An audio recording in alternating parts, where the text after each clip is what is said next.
এক রাতে একটা ক্ষুধার্ত শিয়াল খাবার খুঁজতে খুঁজতে চাষার বাড়ি গেল। শিয়ালটি ভীষণ ক্ষুধার্ত ছিল। সে চাষার রান্নাঘরের পাশ দিয়ে যাচ্ছিল। রান্নাঘর থেকে খাবারের সুগন্ধ বের হচ্ছিল। আহ, কি সুন্দর খাবারের সুঘ্রাণ আসছে। দেখি কোনোভাবে ঢোকা যায় কিনা রান্নাঘরে। ঢুকতে পারলে পেট পুড়ে খেয়ে দিয়ে চলে যাব। যেই ভাবা সেই কাজ। শিয়াল দেখতে পেল চাষার রান্নাঘরে একটু ফাঁক আছে। শিয়াল ওই ফাঁকটুকু দিয়ে রান্নাঘরের ভিতর প্রবেশ করলো। আহ, এ তো দেখছি বিভিন্ন ধরনের বাহারি খাবার।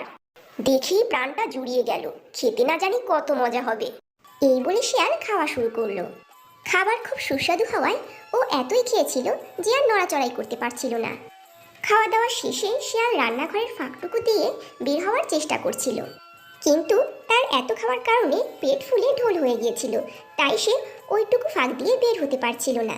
বন্ধুরা, পরের পর্ব দেখতে চ্যানেলটি সাবস্ক্রাইব ও লাইক করে দিবেন, আর ফেসবুক পেজ থেকে দেখে থাকলে ফলো করে দিবেন।